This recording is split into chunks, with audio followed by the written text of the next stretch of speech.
suis Romain Padorisé Moi, c'est Mélanie Morvan. et nous allons vous présenter notre VBA.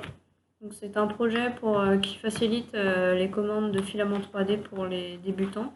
Donc, parce qu'en tant que débutant, on ne sait pas toujours quel matériau est capable de faire quoi. Donc, nous, on est parti justement des caractéristiques pour arriver au bon matériau que souhaiterait le client. Donc on les conseillera et en deuxième partie, ils pourront passer une commande directement depuis notre interface. Donc tout d'abord, nous allons vous présenter rapidement comment est-ce que ça se présente. Donc l'utilisateur lance son Excel, il clique sur Let's Play et à partir de là, il doit cliquer sur S'inscrire. Donc il peut rentrer ses différents renseignements.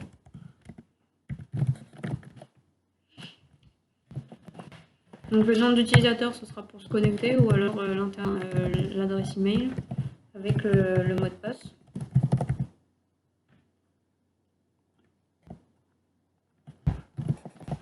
Et on peut sélectionner aussi le type d'utilisateur. Donc à partir de là, la fenêtre de connexion se rouvre.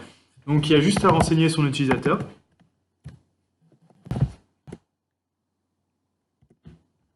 Voilà. Et donc nous arrivons sur la page de garde de notre logiciel. Donc la page présente diverses informations. Déjà vous avez un petit résumé de ce à quoi sert le logiciel. On encourage l'utilisateur à continuer sa démarche. Le petit lien vers le site web et le petit logo de notre société. Donc pour commencer, l'utilisateur va avoir le choix en fait entre différents diamètres de filament. Donc en fait il existe différents diamètres, donc simplement il sélectionne 1,75 ou 2,85. Imaginons qu'il possède une machine qui fonctionne avec du 2,85. Ensuite il sélectionne le type de pièce, donc soit il aura besoin d'une pièce fonctionnelle. Donc les pièces fonctionnelles peuvent avoir diverses capacités, donc flexibilité, résistance mécanique, etc., etc. Ou des pièces non fonctionnelles qui, elles, ont différents rendus. Donc les rendus, ça va être des rendus de couleurs, des rendus d'effets qui correspondent à différentes matières, comme le bronze, la pierre et le bois. Imaginons notre utilisateur cherche une pièce fonctionnelle avec une capacité d'être flexible. Donc à partir de là, il a le choix entre diverses couleurs. Donc il continue à naviguer dans les menus. Et donc, on lui propose un petit aperçu de ce que rend son filament. À partir de là, il clique simplement sur le choix du filament, sa quantité, imaginons qu'il en veuille 2, et il fait ajouter au panier. Donc, l'ensemble du menu revient à 0. S'il souhaite ensuite continuer ses achats, il peut aussi dire, voilà, il veut une pièce non fonctionnelle avec un rendu de couleur, un rendu vert, et on lui propose le PLA vert avec une seule bobine. Il ajoute au panier. À tout moment, l'utilisateur peut retourner voir son panier afin de constater où est-ce qu'il en est au niveau de ses commandes, du tarif, etc., etc. S'il le souhaite, il peut aussi vider le panier et ça lui revient à son début d'origine. Donc imaginons il cherche à acheter la bobine. Voilà, on va lui en ajouter une autre, une pièce non fonctionnelle de couleur bois. Hop, et une pièce fonctionnelle, flexible, rouge, avec une bobine. Voilà. Donc l'utilisateur peut voir son panier, il peut continuer ses achats, mais il peut aussi visualiser son compte client. C'est-à-dire qu'ici, on a permis au client de vérifier ses noms d'utilisateurs, son mot de passe, son adresse email, différentes informations. Voilà. Donc en fait, il revient sur ce document-là, il fait voir panier, et à partir de là, si sa commande lui plaît, il peut choisir en fait de passer sa commande. Donc à partir du moment qu'il a cliqué sur commander, on va lui demander des renseignements pour pouvoir effectuer la livraison. Donc on rentre nos différents renseignements. Ce sera les renseignements sur la facture, avec l'adresse de livraison, le nom.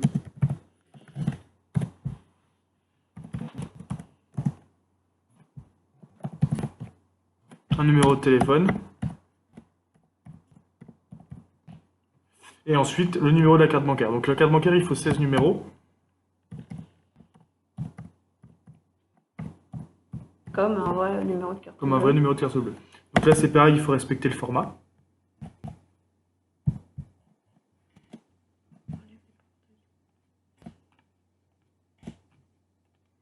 Et le code de sécurité. Ensuite, on clique sur commander. Et à partir de là, le logiciel va être capable de nous fournir une facture en format PDF pour pouvoir passer la commande. Donc dans la facture, on a détaillé donc, les coordonnées de notre société, les coordonnées du client, un numéro de facture, une date de facturation, le total taxes comprises et frais de port compris, et différents renseignements légaux sur notre société. Donc maintenant, nous allons vous présenter la partie qui sert à éditer les bobines. Donc, en dehors de la partie client, nous avons aussi une partie administrateur. Donc il faut faire let's play. Le nom d'utilisateur c'est admin. Et le mot de passe c'est l'année de notre promotion, donc 2021. Donc vous apparaissez sur la page, déjà il y a aussi la page d'accueil qui explique en gros ce que vous pouvez faire avec cette page administrateur. Donc vous avez la liste des clients qui va s'ajouter au fur et à mesure des commandes réellement passées. Ensuite, ici, vous pouvez ajouter une nouvelle bobine. Donc, par exemple, nous allons rajouter du PLA naturel, de couleur naturelle, le diamètre du filament, la matière, donc PLA, le rendu de couleur, donc du coup, là, c'est en couleur. Caractéristiques, donc le PLA, c'est facile à imprimer, donc son utilisation, si c'est intérieur ou extérieur. La température d'impression, donc on va par exemple mettre 200 degrés pour cette matière. La température du plateau, la vitesse et le prix de la bobine. Donc ensuite, on clique sur Ajouter. Donc on va fermer la user form. Donc vous retrouvez notre PLA ici, donc PLA naturel, avec les renseignements qu'on lui a renseignés. Donc ici, c'est tous les filaments que contient notre base de données qui s'ajoutent dans les choix. Ici, nous avons le tableau du panier avec la formule pour calculer les prix en fonction de la quantité et du prix unitaire. Donc le panier ici va se remplir en fonction de comment on le remplit pendant l'utilisation du logiciel. Et donc du coup, ici, vous retrouvez le fichier pour la facture. C'est le fichier qui s'enregistre en PDF. Maintenant, nous allons passer à la partie du code. Donc là, vous avez la user form de la connexion. Donc, par exemple, le code de cette user form. Du coup, au début, vous avez la partie qui fait apparaître les choix de l'admin.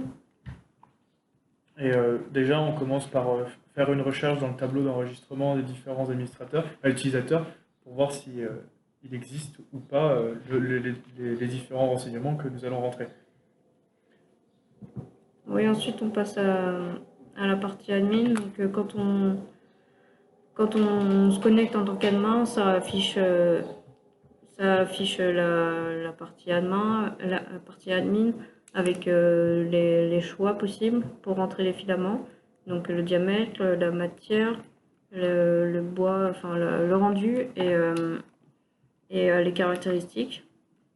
Ensuite, si c'est pas le mot de passe de l'admin ou le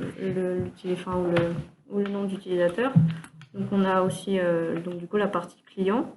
Donc là, ça va chercher, ça va ouvrir une nouvelle combo box, enfin une nouvelle user form, pardon, avec en prenant dans les data utilisateurs.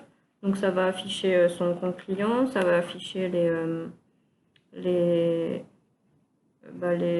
différentes combo box. Donc là, c'est ici, donc ça va afficher d'abord le diamètre, ensuite ça va afficher la matière, ensuite le rendu, la couleur et l'aperçu.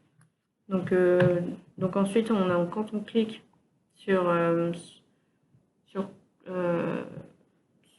voilà, quand on clique sur collection, on a tout ça qui apparaît. Donc ensuite, pour la partie inscription, elle fait apparaître, quand on clique sur inscrire, ça fait apparaître du coup la partie inscription où on doit y renseigner le sexe, donc monsieur ou madame, ensuite rentrer nos noms à nous. Qui vont être ensuite renseignés dans les différents classeurs des feuilles. Oui, dans les data utilisateurs. Donc pour l'interface, donc c'est quand on se connecte, ça arrive sur la page commander. Donc ensuite, quand on clique sur commander, ça va afficher, alors par exemple, quand on, le code de, donc, du coup, le code de l'interface, ça va afficher les différents choix. Donc d'abord le diamètre. Ici, c'est pour la quantité qui est déjà affichée. Donc quand on clique sur le diamètre, ça nous affiche les différents autres choix, donc les pièces fonctionnelles ou non. Ensuite, en fonction du choix que l'on a choisi, ça va nous afficher les utilisations, donc intérieur, extérieur, flexible, etc. Ensuite, quand on clique sur celle-là, ça nous affiche d'autres choix, jusqu'à arriver au rendu avec le choix, pour qu'on puisse vraiment choisir la couleur qu'on veut. Pour l'aperçu, le logiciel va aller chercher une image dans notre dossier afin d'afficher l'aperçu, oui, le rendu pour chaque choix. Donc ici, vous avez tous les chemins d'accès et tous les noms. Et donc là, c'est pareil, c'est pour afficher les quantités. Pour la partie panier, c'est en fonction des choix que vous avez choisis. Dès que vous prenez un filament, et ça s'ajoute dans la partie panier que vous pouvez faire apparaître en cliquant sur afficher panier. Ensuite, vous avez la partie paiement. Donc là, c'est quand une fois sur le panier, on clique sur commander. Donc là, vous devez renseigner la civilité, le nom, l'adresse, le code postal, le téléphone, ensuite le numéro de carte, date de validité et son code. Donc créer un numéro de facture également. Donc oui, le numéro de facture, c'est ici. On est parti d'un numéro. Ce numéro-là plus A, avec un A qui commence qui est égal à 1. Donc ça va faire un nouveau fichier PDF à chaque fois, avec un numéro en plus, donc 24, ensuite 25, 26, etc. Et les données se renseignent automatiquement. Et ça sera dans le même fichier que notre projet, donc c'est-à-dire dans le dossier facture, où vous aurez les différentes factures d'enregistrer. Donc ici, vous avez tout le code qui permet de renseigner, par exemple, la case de civilité dans la case facture qui correspond. Donc ici, la civilité, c'est dans la KA12, donc à chaque fois, vous avez le même processus pour chaque renseignement. Donc ensuite, la facture s'enregistre en format PDF.